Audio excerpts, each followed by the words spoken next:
तो बागेश्वर धाम जी महाराज पहुंचते हैं गया और गया पहुंचते ही गाना गाने लगते हैं।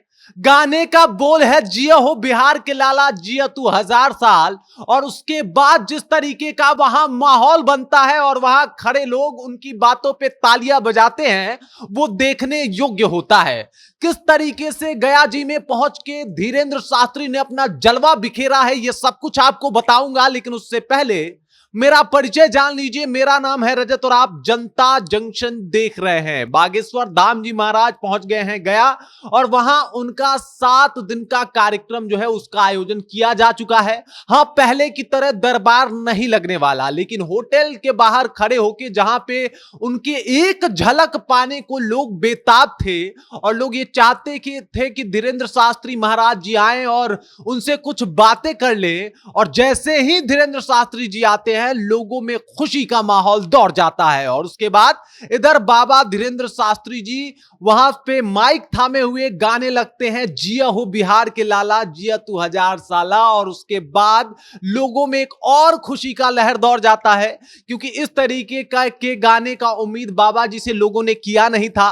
लोगों को लगा था कि बाबा जी आए हैं तो कुछ अलग बात बताएंगे, लेकिन जब बाबा जी बिहार के लिए ये पंक्तियां प्रस्तुत करते हैं उसके बाद सारे बिहारी जो उस होटल के सामने खड़े होते हैं बाबा धीरेन्द्र शास्त्री की एक झलक पाने को वो बहुत खुश हो जाते हैं। और उसके बाद माइक थामे बाबा धीरेन्द्र शास्त्री बिहार से एक बड़ी घोषणा भी कर देते हैं, बिहार से एक बड़ा बात भी बता देते हैं कि भाई अब जो है हम पद यात्रा पे निकलने वाले हैं और हमारा पद यात्रा राजनीतिक पद यात्रा नहीं होने वाला। हम जाके अलग अलग प्रांतों में पूरे हिंदुस्तान में हिंदुओं को जगाने वाले हैं, सनातनियों को एक करने वाले हैं। और ये मुहिम उन्होंने छेड़ दी है, कह दिया है कि अब हम गरीब अमीर सबके घर जाएंगे और ये जो जात पात छुआछूत का भेद है सबसे पहले उसे खत्म करना है, सभी हिंदुओं को इकट्ठा करना है, सभी सनातनियों को एक करना है, जिसमें जातिवाद जो है वो सबसे बड़ा बाधक है। और इसी को हम खत्म करने के लिए भारत यात्रा पे निकलने वाले हैं। उन्होंने ये तक कह दिया कि भारत यात्रा का मेरा मकसद राजनीतिक नहीं है, मुझे कहीं से चुनाव नहीं लड़ना है, मेरा मकसद सिर्फ यह है कि हिंदू एक हो जाएं और हिंदू के बच्चों और बच्चियों के साथ कुछ भी कभी गलत ना हो। और इसी प्रायः के साथ जो है मैं भारत यात्रा पे निकलने वाला हूं। और इधर जब ये लोग बात सुनते हैं तो लोगों की तालियों की गड़गड़ाहट में धीरेन्द्र शास्त्री जो माइक पे बोल रहे हैं उनकी आवाज भी थोड़ी धीरे आने लगती है। मतलब इतना उत्साह के साथ लोग उनका वेलकम करते हैं, लोग उनका स्वागत करते हैं जो देखते बनता है। इससे पहले भी जब बाबा जी बिहार के नौबतपुर में आए थे तो वैसा ही माहौल देखने को मिला था। इस बार तो वो दरबार नहीं लगा रहे हैं, नौबतपुर में दरबार लगा रहे थे और वहां पे 10 लाख लोग जो है ऐसे ही पहुंच जाते थे।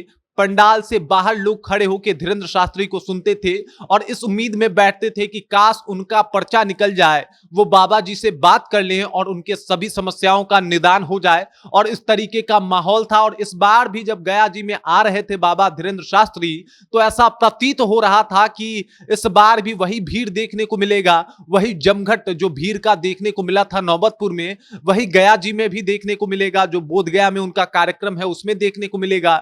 लेकिन प्रशासन इसकी अनुमति नहीं देती कि आप खुले में दरबार लगाएं, तो इस वजह से अब होटल में ही दरबार लगाने को विवश हैं बाबा जी और उसमें सबकी एंट्री नहीं है। लेकिन एक खुशी की बात है कि सबसे मिलने के लिए बाबा जी अब गांव-गांव घूमने वाले हैं, भारत के हर एक गांव में जाएंगे और उनका मकसद सिर्फ यह है कि हिंदुओं को जगाया जाए, हिंदुओं को जागृत किया जाए। और इसके लिए वो काम कर रहे हैं, बोल रहे हैं कि कोई सनातनी बच्ची और बच्चों के साथ अब कुछ गलत नहीं होगा, जातिवाद का जो ये दीवार है उसे मैं गिराने के लिए भारत यात्रा पे निकलने वाला हूं और मेरे इस भारत यात्रा का कोई राजनीतिक प्रयोजन नहीं है। उसके बाद धीरेन्द्र शास्त्री के आने की वजह से बिहार के लोगों में उत्साह है। अभी भी लोग इस उम्मीद में वहां पे जा रहे हैं कि चलिए पर्चा ना सही बाबा धीरेन्द्र शास्त्री का दर्शन हो जाए, बस उतना ही मेरे लिए काफी है। मतलब धीरेन्द्र शास्त्री और भीड़ का वो नाता है कि मतलब जहां धीरेन्द्र शास्त्री होते हैं वहां ही भीड़ और लोगों की अंबार लगी हुई होती है, लोग लाखों की संख्या में पहुंच जाते हैं। और ऐसा ही देखने को मिला कि जब उनके स्वागत में कई हजार लोग हाथ जोड़े खड़े थे कि बाबा धीरेन्द्र शास्त्री जो है वो गया जी में पधारे हैं। बाकी बाबा धीरेन्द्र शास्त्री को लेके जिस तरीके से उन्होंने बिहार वासियों के लिए गाना गाया, मनोज तिवारी का गाया हुआ जिया हो बिहार के लाला, और उसके बाद जिस तरीके से उन्होंने एक प्रण ठाना है कि वो भारत यात्रा पे जातिवाद को खत्म करने के लिए निकलेंगे, इस बात को लेके आप क्या सोचते हैं? आपके जहन में क्या कुछ चल रहा है? कृपया कमेंट कीजिए और अपना विचार हम तक पहुंचा दीजिए। बाकी आप देख रहे हैं जनता जंक्शन और मेरा नाम रजत है।